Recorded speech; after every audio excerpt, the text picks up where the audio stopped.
नमस्कार। आज हम देखेंगे कि पीडीए में किस तरह से एक पंचायत सेक्रेटरी डेटा को सबमिट करेगा। मैंने पंचायत सेक्रेटरी की लॉगिन से लॉगिन किया है। सेकंड पॉइंट पे जाएंगे, एंटर पीडीए डेटा। इसमें 2.1 है कि किस तरह से हम डाउनलोड करेंगे डेटा कलेक्शन फॉर्मेट को।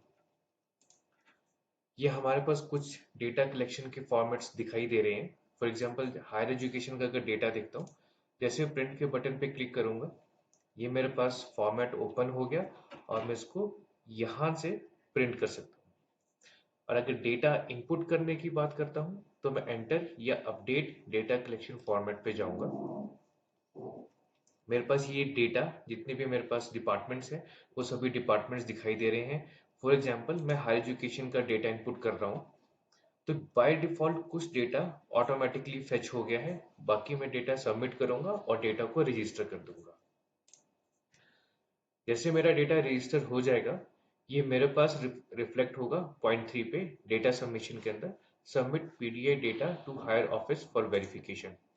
मैं इस पे क्लिक करूंगा और जो मैं डेटा सबमिट कर चुका हूँगा उस पे यहाँ पे क्लिक करके इस डेटा को फर्दर फॉरवर्ड कर दूंगा, send PDA data for verification.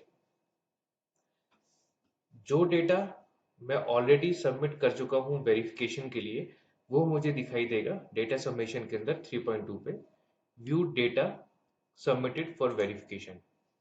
मैंने इस पर क्लिक किया और जो डेटा मैंने सबमिट कर दिया है वो यहाँ पे रिफ्लेक्ट होगा कि इसके कितने डेटा पॉइंट्स हैं और इसका क्या स्टेटस है।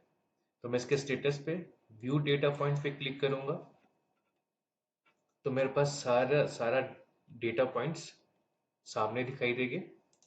और अगर मैं इसे ट्रैक करूंगा तो ये मुझे बता देगा कि मेरा डेटा कहाँ पे है।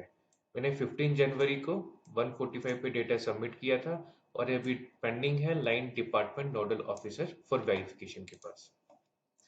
इसके अलावा फिफ्थ पॉइंट पे ये वो डेटा है जो हमारे पास ऑटो फेच हो रहा है। फॉर एग्जांपल अगर मैं एजुकेशन की बात करता हूँ और अगर डेटा को देखता हूँ तो ये देखिए, ये मेरे पास डेटा ऑटो फेच हो गया है। किस क्वेश्चन कोड के अगेंस्ट, वो क्या क्वेश्चन था इंग्लिश में, हिंदी में क्या था और उसका आंसर क्या है। इन एनी केस अगर कोई डेटा मेरे पास रिजेक्ट होता है तो वो मैं यहाँ से देख सकता हूँ और 4.2 से मैं उस डेटा पॉइंट को एडिट कर सकता हूँ।